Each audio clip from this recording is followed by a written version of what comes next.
Hey there, creepy peeps, and welcome to day 4 of 31 days of Horrorween. We are in the middle of Boyd Crowder week, which I explained why I'm doing that in the very first video of this month, so you can go back and check that out if you haven't already. And for this one, we are talking about Nightmare. Before I get into anything else though, I want to say thank you to my creepy patron peeps for your support of my channel. Thank you so much. If you want to find out the perks to being a creepy patron peep, you can follow that link in the description. Directed by Romano Scavolini, Nightmare follows George Tatum, who is a mental patient released on the grounds that he is cured. However, George is plagued by nightmares and goes back to killing as soon as he is free from the hospital and starts stalking a young boy and his family. Some sources that cite Tom Savini as being director of special effects in this movie, but Savini has said that he was only a consultant for special effects. Like, he was only there to kind of help the special effects department, like give them advice. He didn't actually, you know, like physically do any of the special effects. And apparently Savini threatened to sue on the grounds that his name was being used for publicity, because obviously he's a big name in the horror industry. So I don't know if he actually did, or if at that point the people were like, okay, and they removed his name. But it has since been removed from the movie. You can see that it's been removed from the credits in the 35th anniversary Blu-ray edition of Nightmare. I thought the whole like serial killer angle was rad, as opposed to like a normal kind of 80s slasher movie with a more supernatural-esque killer. Even though a lot of those slashers it's basically a serial killer, they always have like a kind of supernatural element to them, you know? But y'all know I'm a fan of true crime, and this does kind of start off with like psychological evaluations and things like that, like stuff I'm super interested in, so I thought that was cool. I mean, and some parts of it looked like it could straight up be like a dramatization scene for like a documentary about serial killers, which I thought was really cool.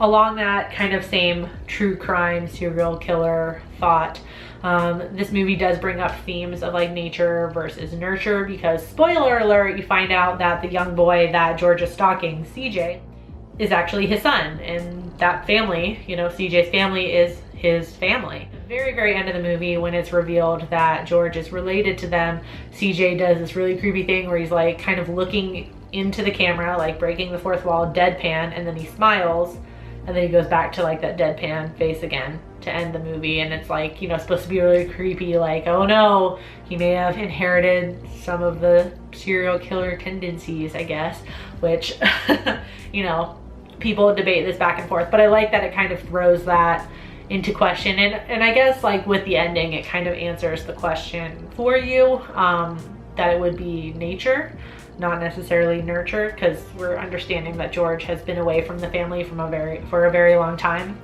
being in the mental hospital. But you know, creepy ending, and I like, you know, bringing up that debate of nature versus nurture. It's very cool.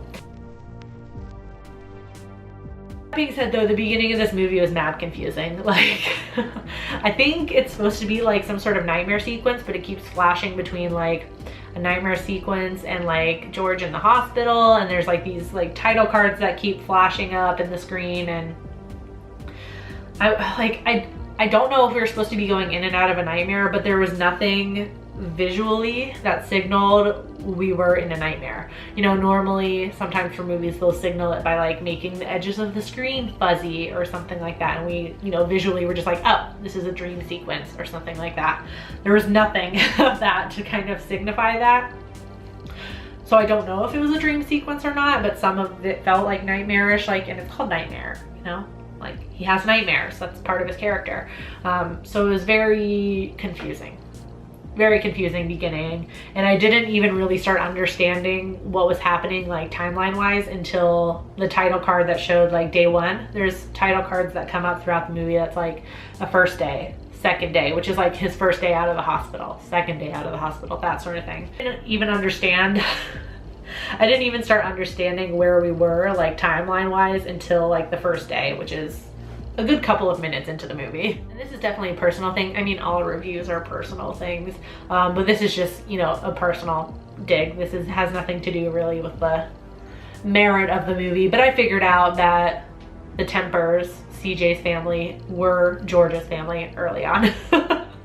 I don't know, I guess maybe I was just more of an expert of picking up the hints and the foreshadowing, I guess, when I was watching this movie than I normally am. Also was a bit confused by CJ because, I don't know, I feel like the whole ending that I explained was kind of thrown in at the end. Because personally, I feel like he wasn't that crazy of a kid. They start him off like he's like a prankster, like he pranks being stabbed, like he fakes being stabbed, but it's just like ketchup, and he scares his babysitter, and yeah, some of it's a little bit creepy, like he calls the house phone and then doesn't say anything, and it's creepy and it's freaking her out. But it gets to the point where like the babysitter refuses to babysit for the mom anymore because she's like, CJ is seriously messed up. And I don't know if I've just seen one too many movies, but I feel like the kid was not that bad. He just seemed like a prankster that maybe just took it like slightly too far, but he didn't actually hurt anybody. I'm just like, I don't get it. He's not that bad. And then when George like comes after the kids and attacks them while the parents are away, he goes and gets his mom's gun like a badass and kills George. You know, like he defends his sisters and kills them. And then they throw in that whole thing at the end where he like smiles at the camera all creepy and stuff like that. And I was like, I don't know, I just feel like they didn't set up that well that he was actually a messed up kid.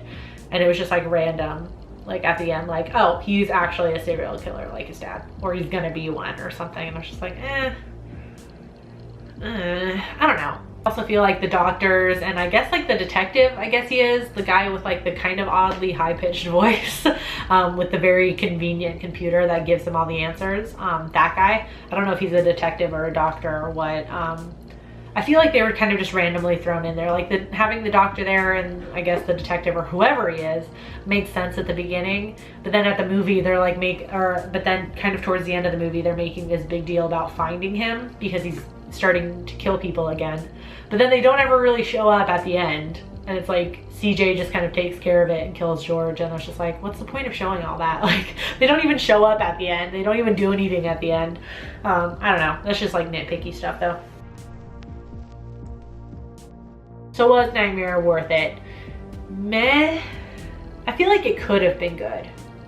I don't know, just some parts of it were a little bit iffy with me. This would be one that I would kind of like to see remade, you know? I think this one could be remade and maybe done a little bit better. I don't know. I don't know. It just was okay. So since it was okay, I'm gonna give it a 3 out of 5. On IMDb, it has a 5.8 out of 10. On Rotten Tomatoes, it doesn't have a critic score, but audiences give it a 44%. And on Letterboxd, it has a 3.3 out of 5. So, you guessed it, I watched this movie on Amazon. So over on my blog, as well as in the description, there will be an affiliate link where you can rent the movie via Amazon if you want. There's no pressure to use that link, but if you do, it does help out the channel a little bit. I hope you enjoyed this video. If you did, please give it a thumbs up. Subscribe if you're new here and become a Creepy Peep today, because I'm posting a movie review every single day of this month, as well as extra little videos thrown in there. And my regular schedule is Monday through Friday. Thank you so much for watching, and until next time, stay strange. Bye!